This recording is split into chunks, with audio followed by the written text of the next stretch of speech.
Bus ఎక్కి పెరవల్లో దిగి మన కానూరు వచ్చి కానూరు నుంచి ఇక్కడికి వచ్చేది. మనం ఈ పక్క నుండి రాలిపోతున్నాం. అది మన తప్పు కాదు, కానీ మనం దాన్ని గ్రహించుకుంటూ ఉంటే ఎదరికెళ్ళచ్చు. మనం ఒక రెంటింట్లో ఉంటున్నాం ఇప్పుడు ఖచ్చితంగా. ఇది సొంత ఇల్లు అనుకుంటున్నాం మేము. ఒక రెంటింటికి వచ్చాం. నా ద్వారాగా మాట్లాడుతున్నాడు, మీ ద్వారాగా ఇంటున్నాడు. బయట లేడు.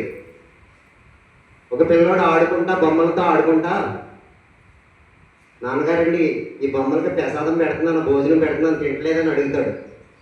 పిచ్చోడా, నీకు ఇంకా తెలియదు, ఈ బొమ్మలే తినవంటాడు.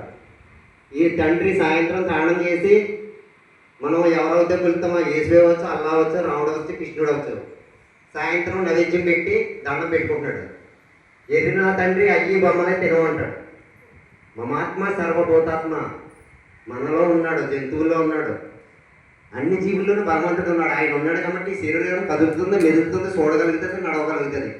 ఒక మాటలో చెప్పాలంటే తక్కువ టైంలో నేను ఎవరు పొడి చేస్తాను, చంపేస్తాను అంటాను. సపోజ్ నాలోంచి పరమాత్మ ఎలా తప్పుకున్నాడంటే ఈ శరీరం కదలదు. ఇప్పుడు వచ్చాడు లెగరా అంటే ఈ కళ్ళు చూడవు, నోరు మాట్లాడదు, చెయ్యి కదలదు. మరి ఎవరుంటే ఇన్ని భోగాలు, ఎవరుంటే మనకు ఆకలి తెలుస్తుంది, ఎవరుంటే చూడగలుగుతున్నాం, ఎవరుంటే మాట్లాడగలుగుతున్నాం, ఎవరుంటే వినగలుగుతున్నాం. అలాంటి పరమాత్మ కోసం తెచ్చుకుంటున్నారు కాబట్టి మాకు ఎన్ని కష్టాలున్నా 2 రోజుల నుంచి సూర్యనారాయణ గారు ఇక్కడ వచ్చే వెంకటస్వామి, ఆదినారాయణమూర్తి ఇక్కడ ఆడవాళ్ళు సేవలు చేస్తున్నారంటే, ఇంతమంది ఇన్ని చేస్తున్నారంటే ఏది ఆశించి కాదండి. ఎప్పుడైనా గమ్మున రాలేదని బాధతో ఏదన్నా అంటే తింటాకు వస్తున్నారని అంటున్నారు తప్ప, మీరు అర్థం చేసుకోండి. ఇన్ని సంవత్సరాలు ఇలా కష్టపడి చేస్తున్నామంటే ఏది ఆశించి కాదు.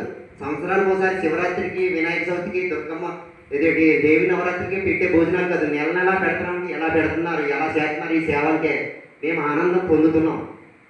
స్వార్థం అనే పిచ్చలోంచి బయటకు వచ్చాము. అందరూ బాగుండాలి, అందరూ తెలుసుకోవాలని పెట్టే క్లాసులు. ఆయనకి ఏంటంటే ఎంత ఖర్చు అవుతుందో తెలుసా? 600 పైగా అవుతాయి ఖర్చు. ఇక్కడికి వెళ్ళేటప్పుడు 600, వచ్చేటప్పుడు 600, 1200 రూపాయలు ఖర్చు అవుతుంది ఇక్కడికి వస్తా. మనం ఎక్కడ నుండి రాలేకపోతున్నాం. మనం ఎక్కడున్నామో తెచ్చుకోవాలి. తప్పనిసరిగా వచ్చి మళ్ళీ నెల నుంచి అయినా మీరు గ్రహించి మీ ఇంటికాడ ఆ వంటల కార్యక్రమాలు ఇవ్వాలన్నా మానుకుని ఇక్కడ తిని చంద్రకాడ వచ్చి చేసుకుని తిని వెళ్ళచ్చు. రోజు ఉండే పనులే. కానీ చూడండి, ఇతర మతాలు వారానికి ఒకసారి దేశ మతాలని ఎలా పెరిగిపోతున్నాయో. మనం దెబ్బలాడితే మారుతుంది, ముందు మనం మారితే అన్నీ మారుతాయి.